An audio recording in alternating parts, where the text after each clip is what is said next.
Imagine this for a second. You've been told for years that walking is the best thing you can do after 60.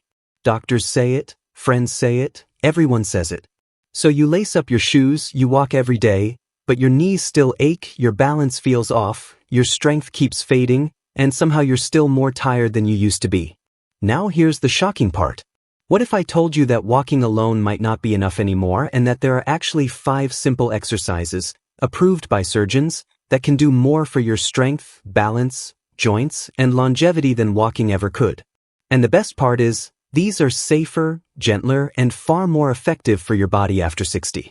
Stick with me because by the end of this video, you'll know exactly what to do to protect your independence, your mobility, and your confidence for years to come. Now before anyone gets upset, let me be very clear. Walking is good. It's not bad. But after 60, your body changes in ways that walking simply doesn't address. Muscle loss speeds up, especially in your legs and hips. Balance declines quietly until one day you almost trip. Joint cartilage gets thinner. Bone density drops. And your reaction time slows. Walking mostly moves you forward in one straight line. Life doesn't work that way. Real life requires strength to stand up, balance to avoid falls, mobility to reach and twist, and stability to protect your joints. That's why many surgeons now say walking should be a base, not the whole plan. Let's talk honestly for a moment. If you can walk for 30 minutes but struggle to get out of a chair, that's a problem. If you can stroll around the block but feel unsteady on stairs, that's a warning sign. If you walk every day but still feel weak in your legs, hips, and core, then your body is asking for something more specific. That's exactly where these 5 exercises come in. The first one might surprise you because it looks incredibly simple, but surgeons love it because it directly trains the movement that keeps older adults independent. Sitting down and standing up from a chair. Think about how many times a day you do this. Every meal, every bathroom visit, every rest. When this movement becomes weak, people start relying on their arms, then on furniture, then on other people. This exercise strengthens your thighs, hips, glutes, and core all at once, in a way walking never can. When you practice controlled sit-to-stand movements, you're teaching your muscles and nervous system to work together again. Surgeons often recommend this after knee and hip surgery because it's functional, joint-friendly, and incredibly effective. And here's the key. When you do it slowly, with control, you build strength without pounding your joints. That's something walking on hard surfaces can't promise. Now as you keep doing this exercise, something interesting happens. Your confidence improves. You stop worrying about low chairs. You stop pushing off with your hands. You feel stable, grounded, and strong. That's not just physical strength. That's independence. And independence is one of the biggest predictors of quality of life after 60. The second exercise focuses on balance, and this one is critical because falls are one of the biggest dangers as we age. Walking is repetitive and predictable. Balance challenges are not. Surgeons often recommend simple single-leg balance work, holding onto a chair or wall if needed. When you stand on one leg, even for a few seconds, your ankles, knees, hips, and core all wake up. Tiny stabilizing muscles start firing again. Your brain reconnects with your body. This is something walking barely touches. And here's the truth most people don't realize. Balance isn't just about your legs. It's about your nervous system. When you train balance, you train reaction time. That means if you trip, your body knows how to respond instead of freezing. Over time, this simple exercise reduces fall risk dramatically. Surgeons emphasize it because preventing a fall is far better than recovering from a broken hip. You don't need to look athletic. You don't need to hold it for minutes. Even 10 to 20 seconds per side, done consistently, can change how stable you feel when you move through your day.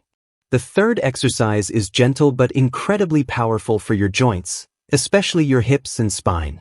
Controlled leg lifts or marching in place. When you lift your knee slowly, you're strengthening your hip flexors, improving circulation, and increasing joint mobility. Walking moves your hips, yes, but not through a full, controlled range. Surgeons like this exercise because strong hip flexors help you climb stairs, step over obstacles, and maintain proper posture.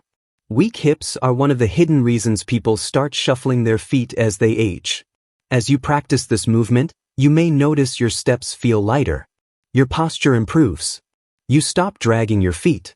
And that's not a small thing. Shuffling increases fall risk. Lifting your legs with intention trains your body to move with purpose again. It's like reminding your muscles what they were designed to do.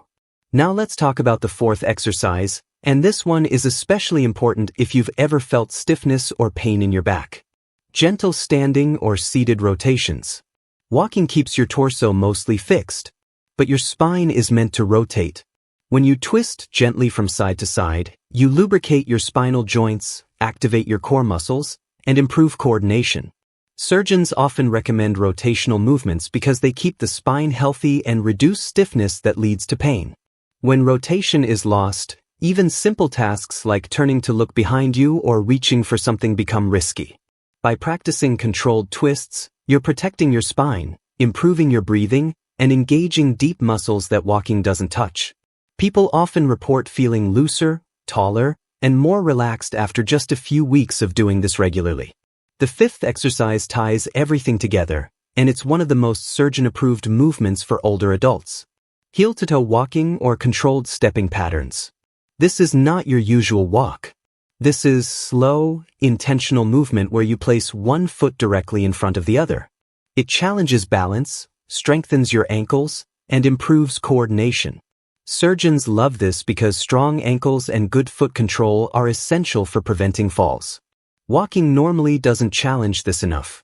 When you slow things down and focus on precision, your brain lights up. Your body learns to stabilize itself again. Over time, your walking becomes smoother, safer, and more confident. Many people notice they stop wobbling on uneven ground and feel more secure on stairs. Now here's the most important thing I want you to understand. These exercises are not about doing more. They're about doing what matters. Walking burns calories and supports your heart, but these movements protect your ability to live independently. Surgeons don't just think about fitness. They think about function. They ask questions like, can this person get up from the floor? Can they recover from a stumble? Can they move without pain? These exercises answer those questions. Another reason surgeons approve these movements is because they're low impact. That means less stress on your knees, hips, and lower back. Walking on concrete every day can actually aggravate joint pain for some people. Controlled strength and balance work, on the other hand, strengthens the muscles that support your joints. Strong muscles take pressure off worn cartilage. That's why many people feel less pain when they shift their focus away from endless walking and toward targeted movement. And let's talk about energy. Many people over 60 say walking makes them tired, not energized. That's often because walking doesn't rebuild muscle. When you strengthen your muscles, daily tasks require less effort. Standing, climbing stairs, and carrying groceries all become easier. That's real energy, the kind that lasts all day. Now I know what some of you might be thinking. Is this safe? And that's a fair question. Surgeons recommend these exercises because they can be adjusted to your level. You can use a chair. You can move slowly. You can stop when your body says stop. This isn't about pushing through pain. It's about rebuilding trust with your body. Pain is a signal, not a challenge. Consistency matters more than intensity. Doing these movements a few minutes a day can be more effective than long walks done inconsistently. Your body responds to regular reminders. Each time you practice balance, strength, and mobility, you're telling your nervous system that you still need these abilities. There's also a mental benefit that often goes unnoticed. When you practice movements that challenge balance and coordination, your brain stays sharp. Studies show that physical movement that requires focus can support cognitive health. Walking can become automatic. These exercises require presence. That's powerful. I want you to imagine yourself a year from now. You stand up without hesitation. You walk without fear. You move with confidence. That future doesn't come from one long walk. It comes from training the movements that life actually demands. So if you're over 60 and walking is the only thing you're doing, I encourage you to rethink your routine. Keep walking if you enjoy it, but don't stop there.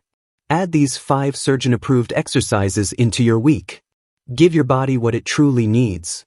If this video opened your eyes or gave you hope, let me know in the comments. I read them all.